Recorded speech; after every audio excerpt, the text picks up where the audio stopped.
Out कर देता हूँ। चलो बोलो अगला क्वेश्चन बोलिए बच्चों, बोलो नेक्स्ट क्वेश्चन। सर अगला क्वेश्चन है एक्सप्लेन व्हाई। पहले वाला है dipole moment of chlorobenzene is lower than that of cyclohexyl chloride अच्छा, dipole moment of chlorobenzene is ये lower than that of cyclohexyl chloride. Cyclohexyl chloride की कंपैरिजन में chlorobenzene की डाइपोल मोमेंट कम क्यों है? पहले तो ये बताओ मुझे, इस कार्बन का और इस कार्बन का हाइब्रिडाइजेशन क्या है? एच गिन लेना, कहीं ना गिनो एच, इस पे ऑटोमेटिकली एच है और इसके पास एच नहीं होगा। पता है ना क्यों? क्योंकि इसके पास डबल बॉन्ड है यहाँ पे और यहाँ पर Cl लग चुका है, तो उसके टोटल बॉन्ड कितने हो चुके हैं? टोटल 4 बॉन्ड हो चुके हैं। जबकि जो हमारा साइक्लोहेक्साइल पे लगा हुआ है ये कंपाउंड, इसके अब 4 हुए, ये H मिला के। सही है। तो बताओ मुझे क्या हाइब्रिडाइजेशन है पहले वाले की? पहले वाले कार्बन की हाइब्रिडाइजेशन बोलो। sp2 दिख रही है? नहीं, 1 2 और 3। इसमें कितनी है? 1 3 2 3 4 sp3। कितने लोगों को बात समझ आ रही है sp2 sp3 वाली? जल्दी बोलो। आपकी आवाज कट गई थी, फिर से बोलना। sp2 sp3 में से किसका s करेक्टर ज्यादा है? sp2 का। बात समझ आ रहा है? जिसका s करेक्टर ज्यादा होता है उसकी क्या बढ़ जाती है ऑटोमेटिकली? इलेक्ट्रोनेगेटिविटी। और जिसकी इलेक्ट्रोनेगेटिविटी ज्यादा हो जाती है वो क्या करता है? तो वो चार्ज को विड्रॉ करता है। चार्ज का कम हो जाता है, इलेक्ट्रोनेगेटिविटी जिसकी, जैसे इस कार्बन की electronegativity is more, carbon is more electronegative, है ना? तो अगर ये मोर इलेक्ट्रोनेगेटिव है तो चार्ज डेंसिटी क्या होने वाली है? चार्ज डेंसिटी क्या हो जाएगी? बढ़ जाएगी। अच्छा, आप खींच रहे हो पर और चार्ज डेंसिटी कम होगी तो डाइपोल मूवमेंट ऑटोमेटिकली क्या होगी? Dipole movement is what? Less product of charge and length. आप क्या कम कर रहे हो लगातार? आप चार्ज कम चार्ज। कर रहे हो। अगर चार्ज कम हो रहा है तो ऑटोमेटिकली क्या कम हो गई? Dipole movement. क्या मेरी बात समझ आ गई? Yes sir. अगला बोलिए, next question. alkyl halides are polar but not miscible in liquid. Alkyl halides polar है लेकिन पानी में नहीं घुलते। पहले तो एल्काइल हाइड बना दिया हमने, मान लो ये CH3Cl है ना? ये पोलर है क्यों? क्योंकि Cl की इलेक्ट्रोनेगेटिविटी है, इस पर चार्ज नेगेटिव, इस पर चार्ज क्या आ जाएगा? पॉजिटिव। ठीक है, अब पानी की बात करते हैं तो पानी के अंदर कौन सी बॉन्डिंग लगी हुई है? हाइड्रोजन बॉन्डिंग लगी हुई है? इसमें क्या हो रहा है हमारा? वाटर वाटर मॉलिक्यूल के अंदर क्या प्रेजेंट है? H2O है, लोन पेयर प्रेजेंट है इसके अंदर, हाँ या ना? अब होता क्या है कि कोई भी चीज घुलती है नहीं घुलती है वो डिपेंड एक चीज पे करती है। पानी ऑफर करता है हाइड्रेशन एंथैल्पी, पानी ऑफर करता है हाइड्रेशन एंथैल्पी। और ये जो है हमारा, ये क्या कौन सा कंपाउंड है? ये पोलर कंपाउंड है। कैसा कंपाउंड है? पोलर कंपाउंड है। तो पोलर कंपाउंड की अपनी क्या होगी? बॉन्ड डिसोसिएशन एंथैल्पी होगी। क्या मेरी बात समझ आ रही है? जल्दी बोलो। Yes sir. अब उसने बोला ये लेस सॉल्युबल है, इसका मतलब क्या है? लेस सॉल्युबल का मतलब क्या है? जो ये बॉन्ड डिसोसिएशन एंथैल्पी है ये ज्यादा है। कि किससे ज्यादा है? हाइड्रेशन एंथैल्पी से। क्या मेरी बात समझ आ गई? तो आप क्या लिख कर आओगे? It is polar but the interaction force between the dipole interaction between the polar molecule या फिर the bond dissociation enthalpy of polar molecule is greater than the hydration enthalpy offered by the water molecule, therefore it is less soluble or immiscible in water। क्या याद रहेगा? जल्दी बोलो, क्या याद रहेगा, हाँ या ना? यस ठीक है, अगला बताइए। सर अगला है Grignard reagent should be prepared under anhydrous conditions. ये सभी जानते हैं। देखो ग्रिग्नार्ड एजेंट क्या है? RNGX। अगर मॉइस्चर मिल गया उसको, यानी कि H2O मिल गया, तो H2O में से क्या लेने वाला? सबसे पहले Mg किसको भगाएगा? R को। R पर चार्ज क्या आ गया? नेगेटिव। Mg पर चार्ज क्या आ गया? पॉजिटिव। H2O में इस पर क्या चार्ज आ गया? O negative. इस पर चार्ज क्या आ गया? पॉजिटिव। बताओ कौन क्या चीज फॉर्म करने वाला है? सर आज क्या HR और एल्केन MgX। बन जाएगा? एल्केन बन जाएगा और साथ में क्या बन जाएगा? एडक्ट। तो क्या बोलते हैं हम लोग? एडक्ट। ठीक है, क्या लिख कर आओगे? ग्रिग्नार्ड रिएजेंट जो होता है ये बहुत रिएक्टिव है, ये मॉइस्चर से बहुत जल्दी कंबाइन कर लेता है और क्या फॉर्म कर लेता है? एडक्ट। क्या मेरी बात क्लियर हो गई? Yes sir. चलिए अगला बोलिए, नेक्स्ट क्वेश्चन क्विकली। सर अगला है give the uses of freon ये 12 कट चुका सिलेबस से, नेक्स्ट पे आ जाओ। So write the structure of the major organic product in each of the following reactions. इसमें ज्यादातर पार्ट आप कर आपसे होने चाहिए थे, बहुत इजी क्वेश्चंस हैं ये, लेकिन फिर भी मैं एक दो पार्ट कराता हूँ, आप मुझे ऑल्टरनेट पार्ट बोलते जाओ। बोलो। सर पहला है CH3 CH2 CH2Cl हाँ, प्लस NaI। अब ये कॉमन सेंस से हो गई रिएक्शन, खत्म। ये बन गया, साथ में क्या बाहर निकला, NaCl। अगला बोलो। सर अगला है CH3 CHBr CH2 CH3 plus NaOH। इसके बाद भी कुछ है? हाँ प्लस क्या? सर, है तो 8 पार्ट है, लेकिन मैं ऑल्टरनेट बोल रहा नहीं, हूँ। प्लस क्या है? NaOH। NaOH वही है जो KOH है, और एरो के ऊपर क्या है? एल्कोहलिक है, एक्वस है, क्या है? अब वाटर है। वाटर मतलब एक्वस हो गया ना, तो एक्वस NaOH वही काम करता है जब तक एक्वस KOH करता है। जल्दी बोलो क्या करेगा? सर Br को यानी निकाल Br यहाँ पर है, तो ये क्या हो जाएगा? Br को हटाएगा और यहाँ पर क्या जुड़ जाएगा? OH OH। और क्या NaBr। बाहर निकल जाएगा? NaBr। क्या मेरी बात समझ आ गई? Yes sir. अगला बोलिए। सर अगला है C6H5ONa सोडियम फिनॉक्साइड, याद आया कुछ? Plus C2H5Cl। ये देखो साफ साफ दिख रहा है आपको, Cl किसको लेके भाग जाएगा? Na को। बाहर निकल गया NaCl, यस और सर। O की हेल्प से ये जुड़ जाएगा C2H5। क्या मेरी बात समझ आ रही है? इसने Yes, क्या sir. फॉर्म कर लिया कंपाउंड ने? इसने फॉर्म कर लिया, इसने क्या बना लिया? इथॉक्सी, और रिमेनिंग कंपाउंड क्या है? Benzene, ethoxy benzene. क्लियर है? Yes sir. अगला बोलो। Sir CH3 CH2 CH double bond CH2। फिर से बोल। Sir CH3 CH2 CH double bond CH2 double bond CH2।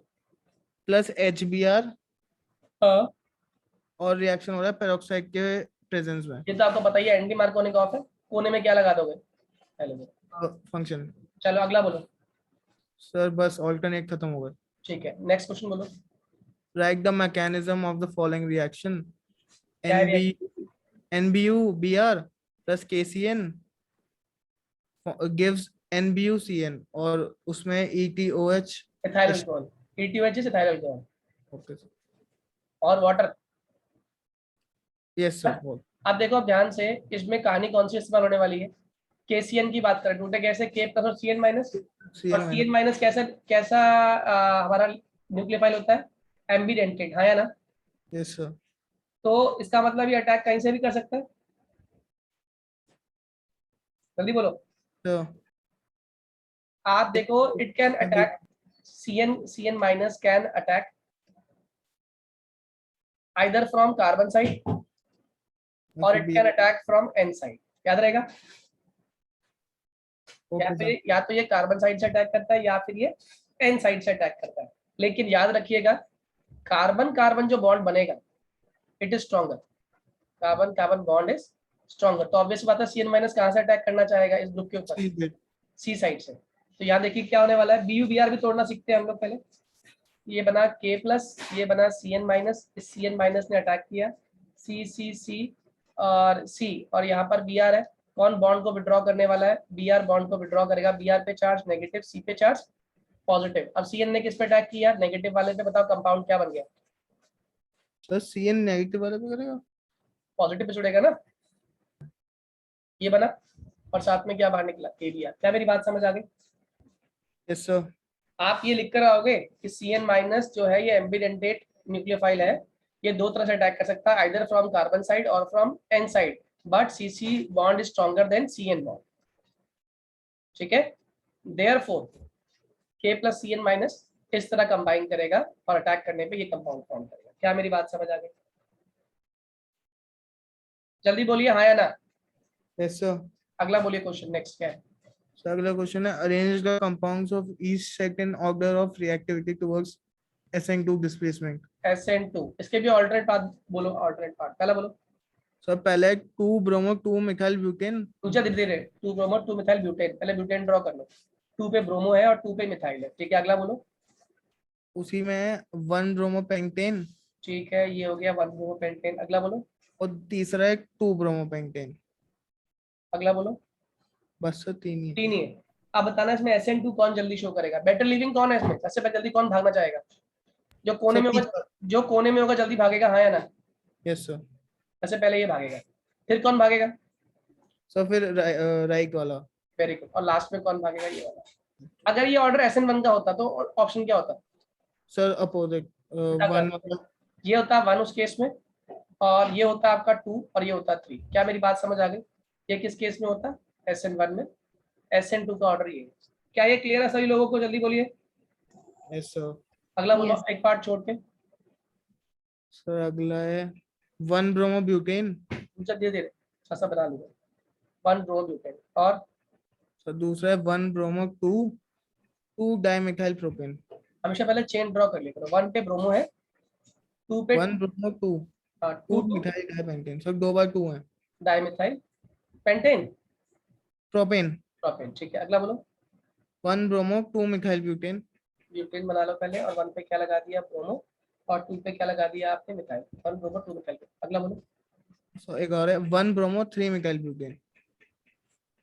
1 bromo 3 methyl. सही है। किसके हिसाब से? SN2। Yes sir same SN2। आप मुझे बताओ SN2 कौन जल्दी फॉलो करने वाला है इस केस में? तो सबसे लेफ्ट वाला। सबसे लेफ्ट वाला, यानी कि ये। हाँ या ना? Yes sir. जल्दी बोलो। 1 ब्रोमो ब्यूटेन हाईएस्ट हो गया। फिर सर फिर ये फोर्थ वाला। ऐसा क्यों कहा आपने? सर क्योंकि इसमें जो ऊपर वाला है देखो, थर्ड। याद ध्यान रखना, जितने भी एल्काइल ग्रुप है ना, ये प्रोवाइड करते हैं इलेक्ट्रॉन डेंसिटी। लेकिन जब ये Br जाएगा यहाँ से, तो Br पे चार्ज नेगेटिव होगा। ये कार्बोकेटायन होगा ना हमारा। यहाँ पर Br जाएगा तो यहाँ पर क्या बनेगा? कार्बोकेटायन। कार्बोकेटायन को हेल्प मिलने में सबसे देरी कब लग रही है? सर जब सी उससे दूर है, वेरी गुड। जब डेंसिटी दूर है। जब तक ये जो मिथाइल ग्रुप है ये दूर है ना, ये इसको हेल्प करने में दिक्कत करेंगे। और इस केस में सबसे ज्यादा दूर है। इस वाले केस में दूर हो गया हमारा, है यस ना? सर। तो यहाँ तक हेल्प पहुंचने में टाइम लग रहा है, इसीलिए कि जल्दी शो करेगा क्या? SN2। अब बताओ अगले वाले केस में क्या हो रहा सर है? थर्ड वाला। ये आ जाएगा थर्ड केस, और ये वाला और ये हो फोर्थ। जाएगा फोर्थ केस। मेरी बात समझ आ रही है आप लोगों को? हाँ या ना? यस। अगला कोई पार्ट है इसके अंदर? No sir. ठीक है, अगला बोलिए। सर अगला क्वेश्चन है out of C6H5 CH2Cl C6H5CH2Cl। हाँ and C6H5 CHCl6 C6H5 हाँ। which is more easily hydrolyzed by aqueous KOH? कौन इसमें से जल्दी? पहले तो डायग्राम ड्रॉ कर लो। C6H5CH2Cl is this one. ठीक है, और C6H5Cl इज दिस वन। सही है। आप मुझे बताओ, अगर हम बात कर रहे हैं तो ये कितना, ये वाला कार्बन कितना डिग्री है? ये 1 डिग्री है ना? ये वाला कार्बन कितना है? 2 डिग्री। तो 2 अगर SN2 की बात करें तो इट विल हाइड्रोलाइज इजिली, और SN1 की बात करें तो इट विल हाइड्रोलाइज इजिली। क्या मेरी बात समझ आ रही है? Okay sir. आप दोनों एक्सप्लेन करोगे इसे? एज पर, दोनों करने पड़ेंगे। Yes, as per SN2 this will hydrolyse easily. अब पूरी बात लिख देना क्योंकि ये 1 डिग्री है। ओके। और एज पर SN1, ये ओपन क्वेश्चन होते हैं।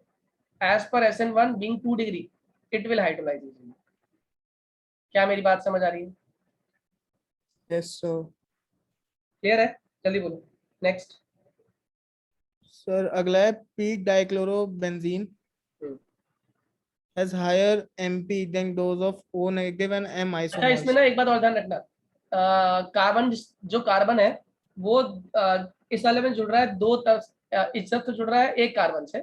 जिस कार्बन पे क्लोरीन है वो जुड़ रहा है खाली एक कार्बन से, जबकि जिस पे कार्बन है ये जुड़ रहा है पूरे पूरे बेंजीन रिंग से इधर, और एक पूरे पूरे बेंजीन रिंग से इधर। दोनों ग्रुप कैसे हैं? बल्कि है नहीं है?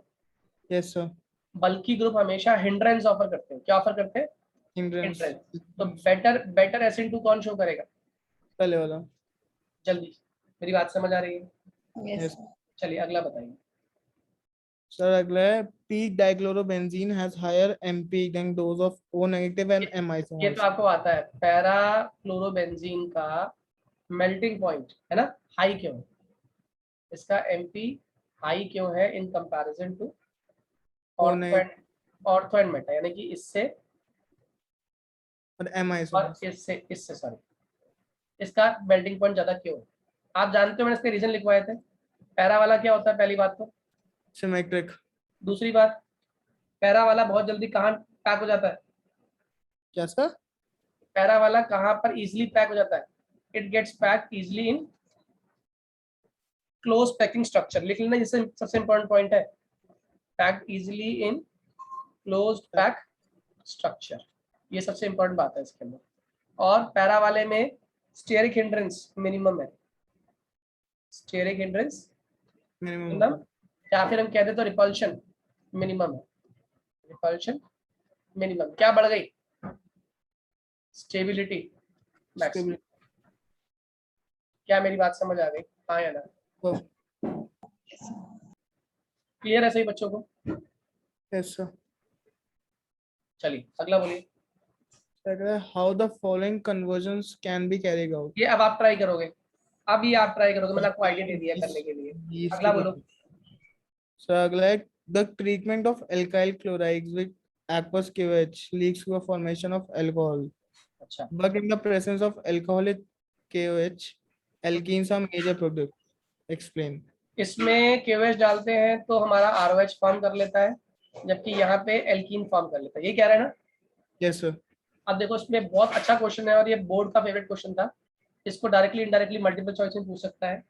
जब एक्वस मीडियम है ना, एक्वस मीडियम, तो उस केस में जो हमारा KOH है ना वो पूरी तरह टूटेगा। किस किस में? K प्लस और OH माइनस में। क्या मेरी बात समझ आ रही है? Aqueous Yes, sir. मीडियम में ये पूरी तरीके से टूटेगा K प्लस और OH माइनस में। आया ना? Yes यानी sir. कि हमें क्या मिला? OH माइनस नाम का एक न्यूक्लियोफाइल। और ये कैसा न्यूक्लियोफाइल है? OH नेगेटिव, बहुत ही बढ़िया स्ट्रॉन्ग न्यूक्लियोफाइल है। ओके, और जो स्ट्रॉन्ग न्यूक्लियोफाइल होते हैं ना वो क्या करते हैं, हमेशा याद रखना, दे विल अंडरगो सब्स्टिट्यूशन। क्या करते हैं स्ट्रॉन्ग न्यूक्लियोफाइल? सब्स्टिट्यूशन। तो इसीलिए ये क्या फॉर्म कर लेता है? इट फॉर्म्स अल्कोहल फॉर्म कर लेगा। मेरी बात समझ आ रही है? Yes sir. आप दूसरी तरफ बात करें और ये जो OH माइनस है ना, इसकी टेंडेंसी होती है ये बहुत जल्दी सामने वाले से कंबाइन करता है, लेकिन उसके H प्लस को अपनी तरफ खींच नहीं पाता। क्या नहीं कर पाता? H प्लस को आसानी से एब्स्ट्रैक्ट बाहर नहीं खींच पाता।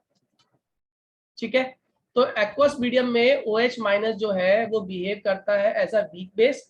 और किसके लिए हेल्प करता है? यहाँ पे लिख लो, एक्वस मीडियम में OH minus is not able to pull H plus ions, नहीं खींच पाएगा अपनी तरफ। और जो H plus नहीं खींच पाता अपनी तरफ वो वीक बेस होता है, हेंस वीक बेस। और अगर ये वीक बेस है तो ऑब्वियस ही बात है क्या नहीं कर पाएगा? So no elimination. क्या ये बात क्लियर हुई? पूरा फ्लो चार्ट समझ आ गया? फिर से रिपीट कर रहा हूँ, एक्वस KOH, एक्वस मीडियम में KOH टूटता है K प्लस और OH माइनस में। ये जो हमारा OH माइनस है ये स्ट्रॉन्ग न्यूक्लियोफाइल है, क्यों? इसके ऊपर चार्ज डेंसिटी इकट्ठी हो गई, लेकिन ये अपने आप में साथ वाले कार्बन के H प्लस को एब्स्ट्रैक्ट नहीं कर पाता। अगर एब्स्ट्रैक्ट नहीं कर पाता तो उसका मतलब OH माइनस कैसा बेस हो गया? वीक बेस हो गया। और अगर ये वीक बेस है तो ऑब्वियस सी बात है ये सब्स्टिट्यूट तो कर पाएगा, एलिमिनेट नहीं कर पाएगा। क्या मेरी कहानी समझ आ गई? जल्दी बोलो। Yes. ओके, अब आता है इसके बाद इसी का सेकंड पार्ट, यानी कि अल्कोहलिक KOH में ऐसा क्या होता है। अल्कोहलिक KOH के अंदर, अल्कोहलिक KOH के अंदर जो सॉल्यूशन है, आप जैसे मान लो C2H5OH ले लिया आपने, ठीक है ना, या Cl ले लिया। हम किससे किससे रिएक्ट कर रहे थे? अल्काइल हैलाइड को। तो C2H5Cl था और हमने डाला क्या? KOH। तो सबसे पहले यहाँ पे जो बॉन्ड टूटता है ना एसिडिक मीडियम में, तो ये टूटता है इस तरीके से, KO नेगेटिव और H पॉजिटिव। क्या मेरी बात समझ आ रही है? Yes. आया ना? तो अब यहाँ से H प्लस बाहर निकला, H प्लस किससे कंबाइन कर जाएगा? जल्दी बोलो, H प्लस किससे बाहर निकल जाएगा? किसको लेके बाहर निकल जाएगा? KCl बाहर निकल जाएगा। हाँ या ना? सॉरी KCl नहीं, HCl बाहर निकल जाएगा अभी के लिए। और यहाँ पे क्या बन जाएगा? C2H5OK। क्या बात क्लियर है? Yes sir. अब O विड्रॉइंग ग्रुप है और O क्या करेगा? O इस कार्बन को चार्ज प्रोवाइड करने की कोशिश करेगा। कैसे? K से इलेक्ट्रॉन लेने के बाद। तो अब ये जो OK बन रहा है हमारा, ये इसकी चार्ज डेंसिटी को इसको खींचेगा और ये वाला इसके H को खींचेगा। तो अल्टीमेटली यहाँ पे क्या बनने वाला है? C double bond C। हाँ या ना? ये मेरी बात समझ आ रही है आप लोगों को? अगर इस O ने इससे डिमांड किया तो ये आगे किससे डिमांड करेगा? इस वाले से। इसके इलेक्ट्रॉन लेके ये डबल बॉन्ड बना देगा और अपने इलेक्ट्रॉन देके क्या बाहर निकाल देगा, KO नेगेटिव, और यहाँ पे क्या बन गया, डबल बॉन्ड बन गया, यस सर। और जो बाहर निकला H+ ये वापस से कंबाइन कर जाए, क्या फॉर्म कर लेगा, KOH। क्या मेरी बात समझ आ रही है? Okay sir. Yes. ये क्लियर होगी पूरी story? Yes sir. Acidic medium में ध्यान रखना इथॉक्साइड आयन भी फॉर्म होता है, OH- आयन भी बनता है। तो जो OH- है, इसकी अगर बात करें तो ये अपने आप में कैसा बेस है, ये बहुत अच्छी तरह एलिमिनेट नहीं कर पा, मतलब वो ये जो है सब्स्टिट्यूट करता है, और C2H5O- किस में हेल्प कर रहा है, उसको एलिमिनेशन में हेल्प कर रहा है, क्योंकि उसके साथ क्या जुड़ गया, O जुड़ गया है, O विड्रॉइंग ग्रुप है, खींच रहा है चार्ज को अपनी तरफ, तो वो साथ वाले कार्बन के H के इलेक्ट्रॉन को खींच के डबल बॉन्ड बना देगा, और वहां पे क्या फॉर्म कर लेगा, एल्कीन, और H+ आगे जाके दोबारा से कंबाइन कर जाएगा KO नेगेटिव से, और KOH फॉर्म कर लेगा। क्या मेरी स्टोरी क्लियर हो गई? Yes sir. इसमें कितने क्वेश्चंस रह गए पहले तो ये बताओ मुझे।